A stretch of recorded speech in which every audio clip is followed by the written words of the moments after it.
You're the kind of guy women settle for when they've run out of options. She sneered at me in front of everyone. So I let her walk away for someone better, only to watch him drop her life unravel, and her come crawling back while I moved on stronger than ever.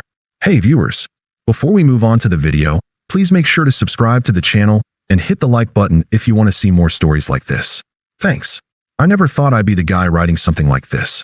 I always considered myself pretty average, not in a self-pitying way, just stable. I had a steady job, paid my bills on time, went to the gym a couple of times a week, and spent weekends with my girlfriend, Megan. We'd been together for almost 2 years. She was funny, outgoing, and always the center of attention when we were out with friends. I liked that about her, honestly. She had this energy that drew people in, and I was the quieter one who liked to observe. I thought we balanced each other out. From the start, I wanted to be a good partner. I'd drive her to work when her car broke down and cover her half of the rent when she had unexpected expenses. I cooked dinners, listened to her vent about her boss, and even canceled a trip with my buddies because she said she didn't want to spend a weekend without me. Looking back, I see how one-sided it was, but at the time, I thought that's what love was supposed to look like. You give, even when it's inconvenient. There were small comments, though, things I brushed off, like when we'd run into her college friends and she'd introduce me with a laugh. "This is Daniel, my safe guy." I'd ask later what she meant, and she'd say, "Oh, don't be so sensitive. It's a joke. You're dependable, and that's a good thing." Or when I'd bring up the future, marriage, kids, buying a house someday, and she'd roll her eyes. "You sound like my dad. Can we just live in the moment?" Those comments stung, but I told myself actions were more important than words. She came home to me every night, right? She said she loved me. That had to count for something. One night, while we were watching Netflix, she casually dropped, "You know, sometimes I wonder what it would have been like if I dated guys who were a little more exciting." I paused the show. "What do you mean by exciting?" She shrugged, not even looking at me. "You know, guys who are spontaneous, who don't just work, cook, and go to the gym. Guys who live a little." I sat there for a second, trying to process it. "So you think I'm boring?" She finally looked at me, her face softening in mock sympathy. "Not boring, just predictable, which isn't a bad thing, it's just safe." I forced a laugh, pretending it didn't cut deep. "Well, I guess someone's got to make sure the bills get paid." She smirked and turned back to the TV. "Exactly. That should have been a red flag, but instead, I told myself she didn't mean it the way it sounded. Megan had a sharp tongue, but she was still here. If she really thought I wasn't good enough, she'd leave, right? I doubled down on trying to prove I was worth it. Picked up extra shifts so we could afford a vacation she wanted. Bought her little surprises, her favorite coffee, flowers, concert tickets. I thought if I just showed her enough love, she'd see how serious I was. And for a while, things seemed fine. She'd kiss me goodbye in the mornings, text me memes during the day, fall asleep on my chest at night. I convinced myself that whatever doubts she had were just passing thoughts. But deep down, there was this unease I couldn't shake. The way she looked at certain guys when we were out. The dismissive way she talked about my career, as if it wasn't impressive enough. The way she lit up when someone else made her laugh, while I got the tired version of her at home. I didn't know it then, but all those little cracks were leading to the moment that would change everything. The moment she said words that would burn into my brain forever. Words that made me realize just how disposable she thought I was. The night it all went down started off like any other. One of Megan's friends was throwing a birthday party at a downtown bar, and she insisted we go. I'm not much of a nightlife guy. Crowded bars, overpriced drinks, shouting to be heard. It's never been my thing. But Megan loved it, and I wanted to make her happy. So I ironed a shirt, put on cologne, and drove us into the city. The second we walked in, she came alive. I watched her float through the room like she owned it. Laughing, hugging, making everyone feel like they'd been waiting all night just for her to show up. I hung back, ordered us drinks, and did my usual. Smiled, nodded, blended into the background. That's when I noticed him. Some guy, younger, maybe mid-20s, with a trendy haircut and a cocky grin. He gravitated to Megan instantly, and she let him. I tried to brush it off at first. She was always friendly with people. But as the night wore on, the friendly started to look a lot like flirting. I watched her laugh at his jokes like they were the funniest thing in the world. She touched his arm when she talked. At one point, he leaned in to whisper something in her ear, and instead of pulling away, she giggled. I sat there with a drink in my hand, heat rising in my chest. I wasn't the jealous type, but this wasn't harmless. This was blatant. When she finally came back to me, her cheeks flushed and her eyes bright, I tried to keep my voice even. Having fun. She smiled. Yeah, he's hilarious. You should talk to him. You'd like him. I bit back what I wanted to say. Instead, I waited until we were in the car on the way home. The silence was thick. She scrolled on her phone, humming to herself, like nothing was wrong. Finally, I asked, do you think it's okay to flirt with some random guy all night when your boyfriend's standing right there? She glanced up, eyebrows raised. Flirt? Seriously? I was just talking. Talking doesn't usually involve touching someone's arm every 5 seconds, I said, gripping the steering wheel tighter. She rolled her eyes. You're being dramatic. It was innocent. It didn't look innocent. That's when she sighed, like I was a child throwing a tantrum. Daniel, you're reading too much into it. Not everything has to be a big deal. My jaw clenched. I just don't like being made to feel invisible. She turned to face me fully, and what she said next will stick with me for the rest of my life. With a smirk, she said, invisible? Please, you're fine. Look, you're the kind of guy women settle for when they've run out of options. You're dependable, you're safe, but you're not exciting. Guys like him, they're exciting. That's all it is. I felt the words like a punch in the gut. Settle for? She shrugged like it was nothing. I'm just being honest. Your husband material, one day maybe. But right now, I'm not ready to settle. I don't want to waste my best years playing house with someone predictable. The air in the car went dead quiet. I stared at her, waiting for her to laugh and say she didn't mean it. But she didn't. She just looked at me like she'd said something reasonable. For a moment, 100 things rushed through my head. Anger, humiliation, the urge to argue, to beg, to demand an apology. But instead, something inside me just shut off. I loosened my grip on the wheel and let out a breath. If that's how you see me, I said quietly, then I won't waste your time. She frowned. What's that supposed to mean? It means you don't have to settle. Not with me. Her smirk faltered, but I didn't say another word the rest of the drive. When we got home, I grabbed a blanket and slept on the couch. She didn't bother coming out. That was the night everything changed. The night I realized the person I'd been giving everything to saw me as nothing more than a backup plan. A placeholder until something better came along. And I decided right then that I wouldn't play that role for anyone. The morning after the party, Megan acted like nothing had happened. She breezed into the kitchen in one of my t-shirts, scrolling on her phone with a cup of coffee in hand. Want eggs? She asked, like we hadn't had that conversation in the car. I looked up from the couch, bleary-eyed from barely sleeping. No thanks. She gave me a half shrug, unfazed. Suit yourself. That was it. No apology, no acknowledgement. Just business as usual. Something in me hardened that morning. I realized I'd been waiting for her to realize what she had, to wake up and see I was the guy who stuck around when everyone else bailed. But she didn't care. She didn't see loyalty as valuable. She saw it as boring. So I made a decision. I wasn't going to argue or beg or try to prove her wrong. I was just done. Over the next week, I pulled back completely.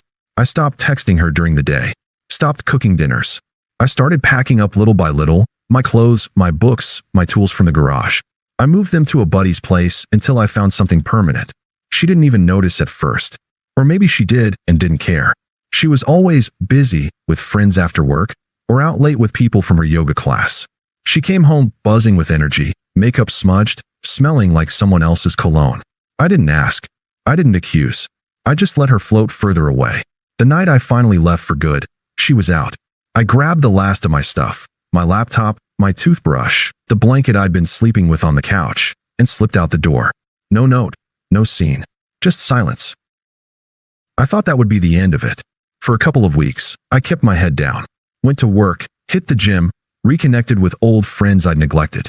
The first nights alone were hard, I won't lie. My phone felt too quiet. My bed felt too big.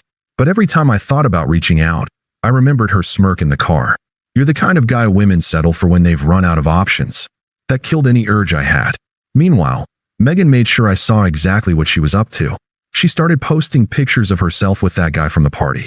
His arm around her waist, his hand on her thigh. Captions like, living my best life, and finally someone who gets me. Mutual friends sent screenshots. A few even asked me, are you okay, man? I just told them the truth. Yeah, I'm fine. And I was. Because while she was busy broadcasting her upgrade to the world, I was rebuilding mine quietly. I picked up extra projects at work, which led to my boss offering me a lead role on a new client account. I started running again, something I hadn't done in years. I even signed up for a weekend woodworking class, just because it was something I'd always wanted to learn. I wasn't posting about it. I wasn't trying to make anyone jealous. I was just living. And for the first time in months, maybe years, I felt at peace. Then came the first crack in her perfect new life.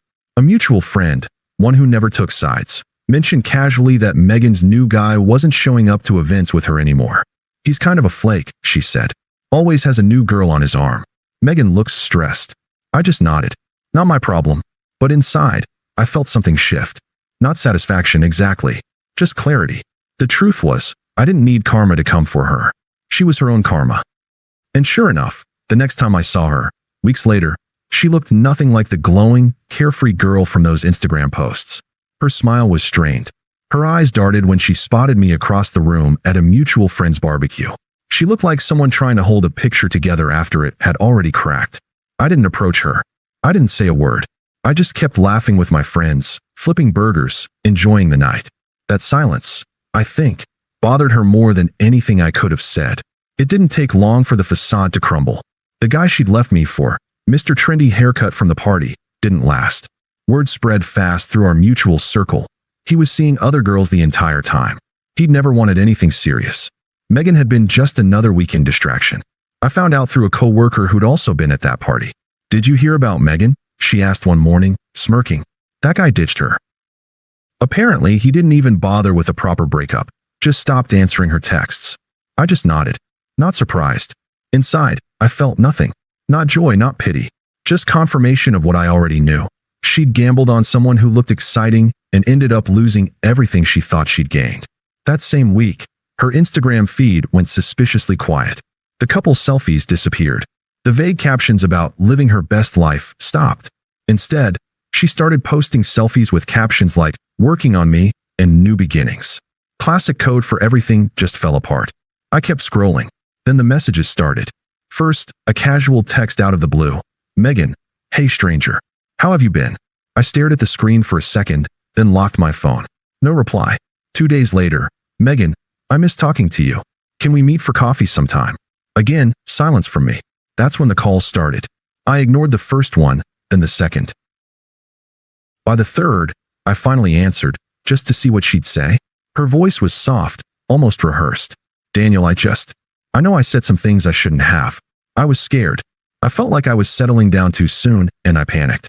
But I see now that you're the one who really cared about me. Can we at least talk? I kept my tone flat. There's nothing to talk about. Come on, she pressed. Don't be like that. I made a mistake, okay? Everyone makes mistakes. But you're the one who always believed in me. You're the only one who actually sees me. For a moment, I almost laughed. Sees me. The irony of that line from the woman who had told me to my face I was the kind of guy women only settle for. Instead, I said, you made yourself pretty clear, Megan. Her voice grew sharper, defensive. So that's it. You're just going to throw away 2 years. I didn't raise my voice. You already did that for us. Click. I ended the call. From then on, her attempts grew more frantic. Mutual friends started mentioning her name in conversations again, clearly sent as messengers. Megan asked if you'd be open to talking. She said she regrets how she acted. I'd shake my head every time. I'm not interested. One even tried guilt-tripping me. She's going through a lot right now. It wouldn't hurt you to at least hear her out.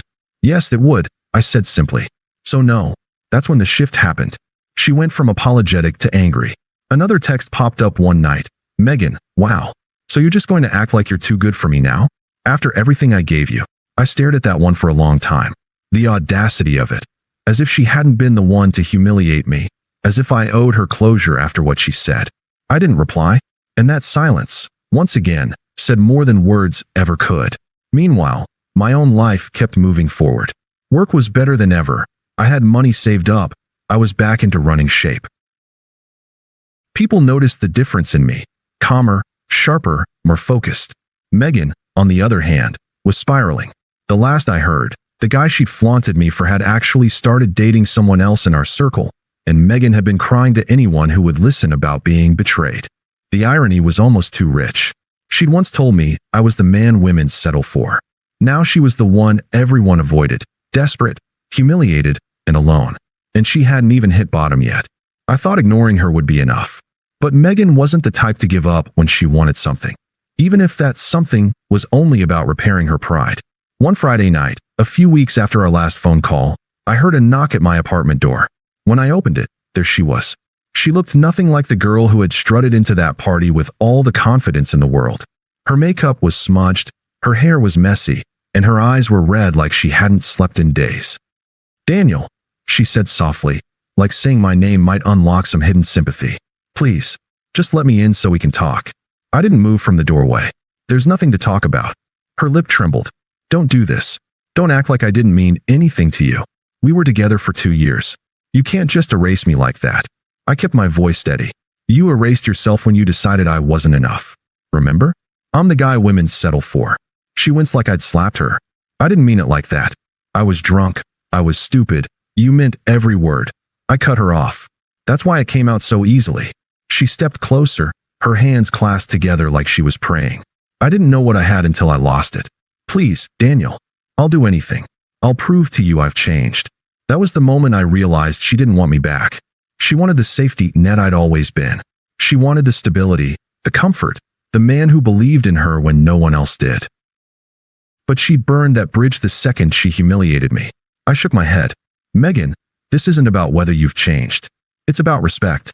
And once you told me I was someone you'd only settle for, there was no coming back from that. You don't get to rewrite the story now just because your gamble didn't pay off." Her desperation started curdling into anger again. Her voice rose. "So that's it. You think you're too good for me now? You think some other woman's going to treat you better? No one will care about you the way I did." I almost laughed. "You didn't care about me. You cared about what I could provide for you. Big difference."